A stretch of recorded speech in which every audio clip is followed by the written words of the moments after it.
The fabric of your old gray winter jacket crinkles as you step out the door. The lone street lamp illuminates almost not, as a thick fog has rolled in on your still dark morning. 20 minutes. It's all the time you have for a quick jog before you grab a thermos of black coffee and head off to work. You take off at a sprint, then steady yourself into a brisk walk. It's a bit colder than you expected, especially as the aura of heat from your recent shower is beginning to wear off. The fog thickens in front of you, and you're forced to stop entirely. Standing within the mist are stark silhouettes. People, dozens of people, standing completely still in the middle of the road. You wonder, what's going on? But the trembling anticipation in your legs has you walking back. Then your foot lands on a crumbling piece of loosened asphalt. With a light but audible crack, all dozens of the people turn toward you. And what you didn't realize until now was that they were also behind you. Cold hands stifle your screams. Another figure appears in the mist, one wearing an old gray, crinkling winter jacket. These are terrifying stories told in the mist. If you have a scary story, I'd love to narrate it. All you gotta do is share it with us at darkstories.org or reddit.com/r/darknessprevails. I'm looking for stories about supernatural creatures or entities that have haunted you or your family for years. Now, let's begin. Ghost Hiker in the Mist, from Ashtree252. One summer in college at CU Boulder, I was taking courses in the morning and working nights. That summer, I had made a goal for myself of hiking every trail at Chautauqua Park. The park contains numerous trails throughout the famous Flatirons and surrounding mountains. My goal of hiking each trail was going well when I decided to hike one afternoon before work. That day, it was pouring outside. I was having a bout of summit fever and could not stand the idea of missing out on a hike. I justified hiking in poor conditions by instead doing a shorter, low-elevation hike. Once my classes finished at noon, I'd made my way from Norland Library to the unusually empty trailhead parking lot. Actually, I'd never seen the parking lot without any cars before until then. I considered myself lucky because I would hopefully have the trail all to myself that day. I started walking up the gravel road leading to a collection of trails on the west side of the park. I looked up and I saw an older man through the misty rain with long gray hair pulled into a ponytail. He was walking towards the empty parking lot. I was instantly wary. I moved as close as I could to the right side of the mountain to give the man a wide berth. I glanced at the man again. I saw that he was wearing old-school Danner boots and a Jansport external aluminum frame backpack. This was made in the 70s. As he passed by me, I placed my hand on my waist strap pocket containing my knife. I heard him crunch by and kept sight of him in my peripheral vision. I glanced back a moment later because the moment he passed, the sound of his boots completely stopped. I figured the man must have stopped behind me, which worried me. So I unzipped my pocket, flipping open my knife and whirling around. But the man was gone entirely. I looked around in confusion. The gravel road was constructed between two steep dirt mountains. There was nowhere he could have just disappeared to. I think that foggy afternoon, I was certain I had witnessed a ghost from the past.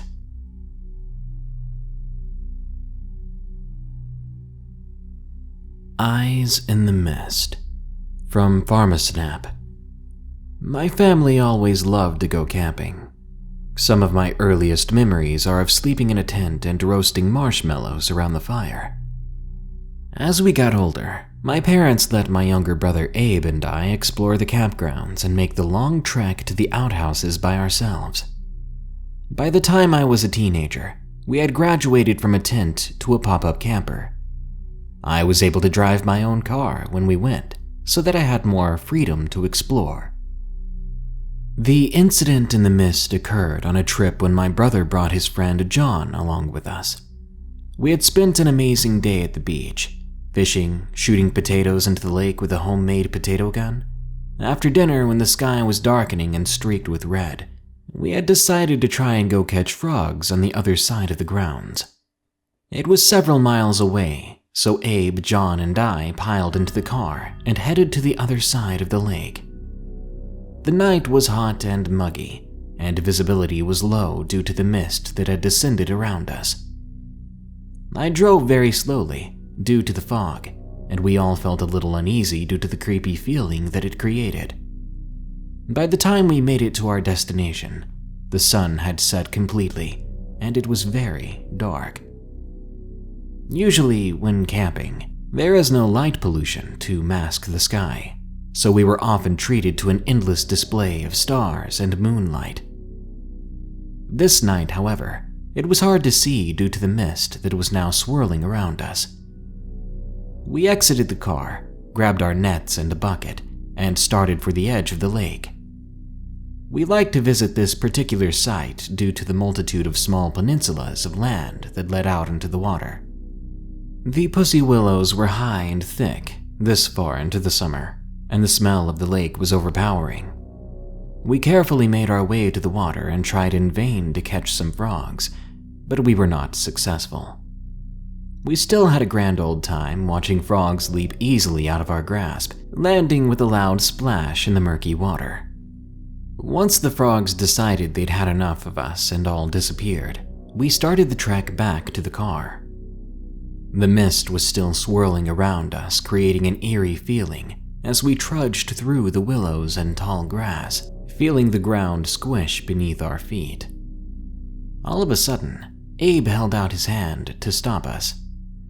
"Did you hear that?" he whispered. "Hear what?" I whispered back. Nobody moved, and I think both of us held our breath. I could hear what sounded like flesh tearing and bones breaking. It was then that John said, "Oh crap, guys." We followed his wide-eyed gaze, and staring back at us were two very large yellow eyes. I'm only 5'3", and the eyes were just a little bit lower than mine. We were frozen to the spot, terrified to find out what was staring at us. The wind suddenly blew a bit harder, clearing some of the mist for a moment, and we saw what it was standing between us and the safety of our car. It was an owl, but it was unlike any owl I've seen before. It was bigger than I was, a giant of an owl, and it was ripping apart a squirrel. With a scream, it flapped its massive wings and began to peck at us, a warning to stay away. The three of us scattered, each running in a different direction. But since we were surrounded by water on three sides, there really wasn't any place to go. The next several seconds, which felt like an eternity, were spent trying to dodge this angry, screeching owl, moving around it to make it to the car. Of course, I dropped the car keys in the process, and we had to search for them in the tall grass frantically, hoping the owl would leave us alone.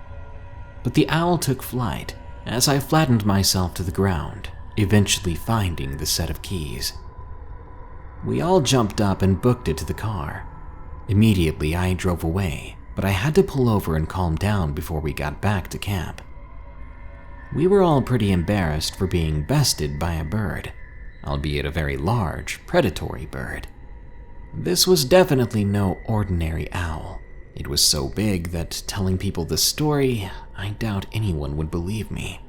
Luckily, I don't think this thing was trying to eat us, but it was definitely pissed that we had stumbled upon it while it was eating.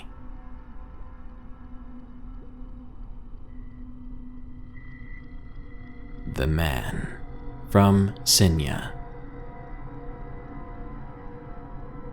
Many years ago, I was working as a labor and delivery nurse on night shift, 7 p.m. to 7 a.m. in a small southern Oregon city. Occasionally, the nurses in my unit would take turns being put on call, which, to be honest, none of us really wanted to do, since we were required to just sit at home, awake all night, and wait for a call that may or may not come. However, one late fall, early winter night, my turn to be on call came. I made the best of it. I enjoyed dinner with family, getting my children their baths, tucking them into bed. Finally, at about 2 o'clock in the morning, I received the call to come in to work. I quietly grabbed my bag, slipped on my shoes and a winter coat, and I double-checked to make sure all the doors were locked. Then, after one more check on the sleeping husband and kids, I slipped out into the cold, foggy night. We lived in a quiet, family-oriented subdivision slightly outside of the city, so I wasn't afraid of being outside at such a late hour. Not wanting to wake up my family or neighbors, I unlocked, slid into, and started my car as quietly as I could. I drove slowly through the quickly thickening fog and out to the 4-lane avenue that would take me to the hospital. I pulled up to the stop sign at the exit of the subdivision, which was lit up by 2 tall streetlights, one on each side of the street. I was relaxed, slightly sleepy, and listening to the radio. Looking carefully into the thick fog, first left, then right, not seeing any cars at all, I prepared to turn right, but decided to look left one last time. That's when, like a switch being flipped, before I could even turn my head fully, I froze. Every single hair on my neck stood straight up. My fight-or-flight response kicked in. My respiratory and heart rate rapidly increased, my hands clenching the wheel. I knew something bad, something dangerous, was watching me. It felt as if time stopped when I managed to turn my head.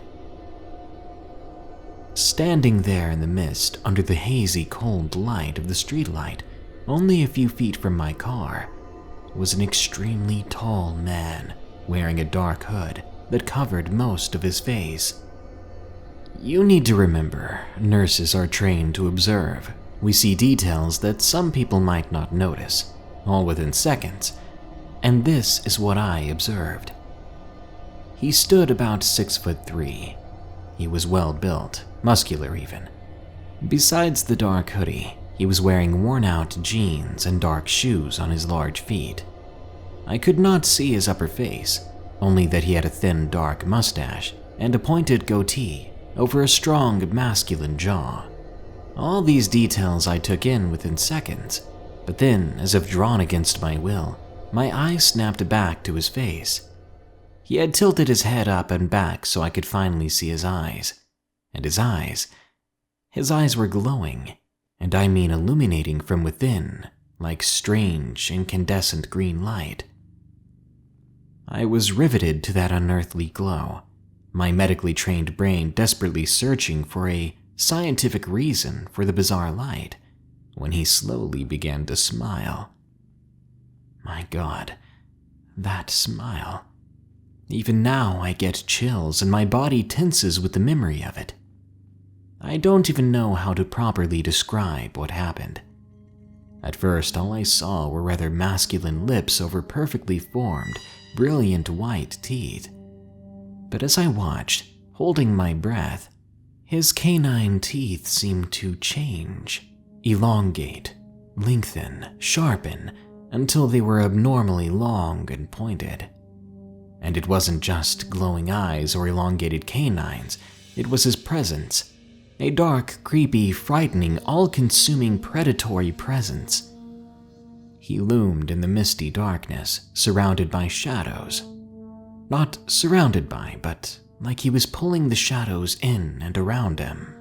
The hazy light from the distant streetlight barely touched him. I slowly became aware that my vision had narrowed and tunneled onto his cold, terrifying face, his glowing eyes, and his long canine teeth. He drew me in, pulled me towards him, yet at the same time horrified me. But he just stood there, smirking at me, perfectly still, letting me take a good long look at him. Then he began to radiate amusement, his smile broadening, and he threw back his head and laughed, a deep, booming laugh that vibrated through my entire body and tickled my ears. But how? I was in my running car, windows up, radio playing, and heater blasting.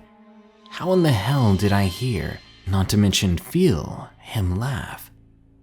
Honestly, I knew I was in trouble here. I couldn't move, couldn't take my eyes off of this man. If my cell phone hadn't suddenly began to blast my stupid ringtone, hadn't jolted me back into myself, setting fire to my fight or flight instincts, I just don't know what would have happened to me. But my phone did ring. My survival instincts did take over, and I slammed my foot on the gas, wrenching my wheel to the right and fishtailing it out onto the main road. I threw my eyes up into the rearview mirror, turning my head back and forth, but I could not find the man anywhere. He was gone. Within a few seconds, he had vanished like he had never been there. My cell phone rang again as I started driving. I hadn't seen one single car this entire time that had felt like an eternity, but in reality was just a few moments. I hit the speaker on my phone and heard my husband asking why I hadn't woken him up to say that I was leaving for work. He could tell something was wrong, but I didn't know what to say except that I saw a very creepy-looking guy not far from our house. He laughed it off, telling me not to worry about some meth head wandering around. I had 15 to 20 minutes to calm down by the time I reached the hospital.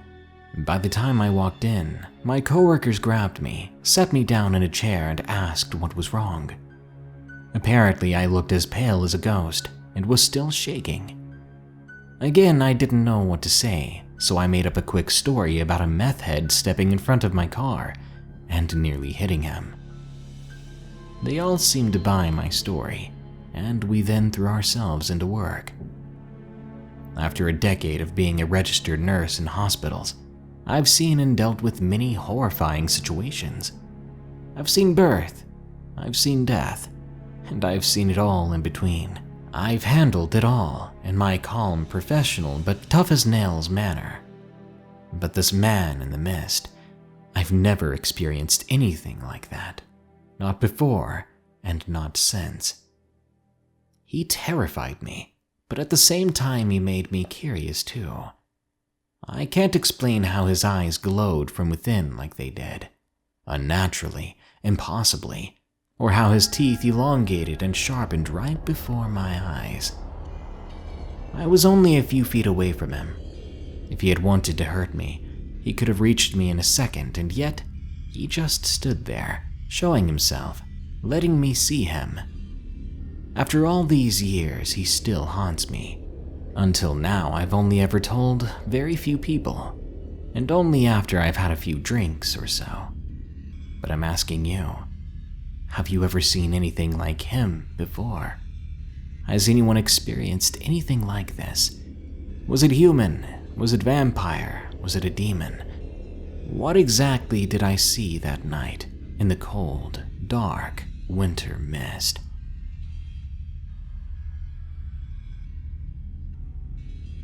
Do they walk the streets at night? From Gothica 1.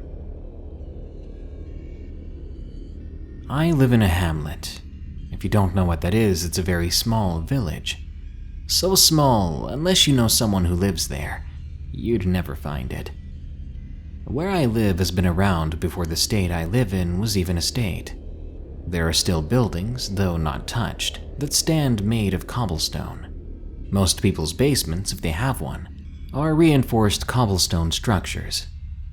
This includes my home, which I could tell you so many stories just about there, but this one is about the village itself.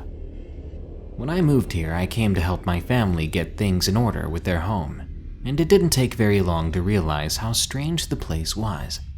When you enter, you feel like you've entered another place. Driving in, you feel that unearthly feeling of tingles that fade in a second or two. I've lived here for years now, but the feeling never changes. It becomes part of life. I noticed that after 8 at night, no one would be out, save for Fridays. It was so quiet in the village and in the woods surrounding it, you wouldn't even hear crickets. On occasion, if you're lucky, you could hear the howl of wolves in the distance. The place never seemed to change the number of residents. It seems as by some horror movie rule. The only time someone moved in was right after someone died, or soon before someone died. I moved here when I was 22, 2 days after another 22-year-old man died outside the village in a motorcycle accident. I could tell you so much about where I live that it could make your skin crawl. So much so that visiting once, most of my friends never return to where I live, and I have to visit them. And despite all this, I've never felt more comfortable than I do despite all the weird things that happen here. Like I was always meant to live here, and there's a reason for that I will get into another time. As I mentioned, the whole village seems to go to sleep at 8, except me. I work the late shift, so I get home very late. Maybe that's why I see so many strange things when I take the dog out. Things like black dogs, people vanishing into thin air, very unusual things like that. 2 weeks ago I switched shifts, which meant I was one of those people in before 8 because I had to get up at 5 in the morning. Usually I would drop my dog off at the sitter so I could sleep in instead of taking him out. Unfortunately, that day I had no choice. The sitter was out of town, and I had to get up to take him out. The sun wasn't even up yet, just the misty dew and fog. It was light enough to see the details of the street and surrounding area, but dark enough not to say it was truly dawn. I got to the glass door of my apartment and my dog froze, beginning to whine. I was confused, so I peered outside, making sure there wasn't a wolf or something out there. But that was not the problem. I saw in the streets these heavy, dark shadows that appeared to be walking, like black mist moving separately, walking down the road past my home. I should have felt more unnerved than I did. Instead, I just stared in confusion, in awe. Was I seeing this? Was someone else seeing this? Is this why people stayed inside until sunrise? Questions ran through my head. Rather than thinking about going back up the stairs to my apartment, I instead watched. These living shadows seemed to separate in different ways, like a group of friends heading their own respective directions. One flowed at the speed of someone walking past the street my door faced, but this one stopped, as if it knew I had been watching it. I waited a moment before taking my dog outside, for which he was very angry about as he did not want to be outside. But I didn't feel uneasy. I wasn't scared per se, and my dog kept looking in the direction that the weird mist had gone. I wondered what they were. Why did they flee when they noticed me? And still I wonder if other people see them. Do they walk the streets at night and in the morning every day? Do I want to know what they are? I Lost Time, from Gothica 1. There's this road that I travel nearly every day to and from work. The past 2 years of doing this has plagued me with sightings of strange creatures, mists crossing the road, figures that I can't explain, unusual lights that have no source, and even things appearing in the sky. Lately, I feel like it's been playing even more tricks on me. This road has many accounts of this from myself and other people. But this particular incident has left me very confused. As of late, I've been taking a different route to and from work for the very reasons listed above. It takes me additional time to get to and from work, but I'm okay with that most days. Unfortunately, there is construction being done on my longer route, so I have to go back to this strange road I try to avoid. Anyway, I've had a few incidents on this road that feel like time jumps without me noticing, and yet I go nowhere. An example of this was I felt very foggy and dizzy, and then suddenly 10 minutes had gone by, and I'd barely made any headway on a block that I should have already been past. These things were minor, and a very, very small factor as to why I avoid that road as much as possible. Things were different this time. It takes me roughly an hour to get home from work, about 45 minutes at the bare minimum, and that's if I'm speeding. I have a habit of timing things, keeping a close eye on the bright neon clock in my car. It's part of the routines I keep. Moving on, I left work in good spirits at around 5:45 exactly. I know this because I'd been on the phone with my mom as I got in the car, and I told her I really wanted to get home so I wasn't stopping anywhere. I then left work. There was a light fog on the road and minimum traffic as I left the city. As soon as I hit the highway that takes me to the road, I put my car in cruise control at 55 miles an hour, which is pretty normal. I do this because there are bored cops in various parts of the roads, and I was not about to get a speeding ticket for going 4 over. That would just give them something to do. I remember driving down the road, which was pretty vacant considering it was the middle of the day and not late at night, as most of my shifts end. I made it through the small town off the highway I have to go through, and then I made it right past my normally preferred ulterior road. I remember not turning on my radio because I had a slight headache at the time and it wouldn't help. I remember turning off on that road that I hated. But then, it stops. I don't remember driving anymore, and I don't remember getting off the road. I remember turning and then nothing. The next thing I knew, I'm parked off the road, and I'm on the final part of the highway that leads me home. I kept going and pulled in my driveway and looked at the clock. Something felt strange. It should be darker by the time I normally get home, but not tonight. My clock read 6:15. I wondered if my engine had done something and the clock had froze, as it's happened before, but my phone read the same thing.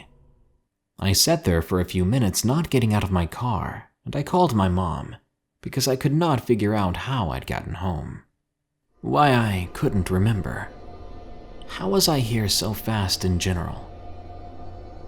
She answered and asked if I could grab something from the store. I told her I was home already, and she asked me how.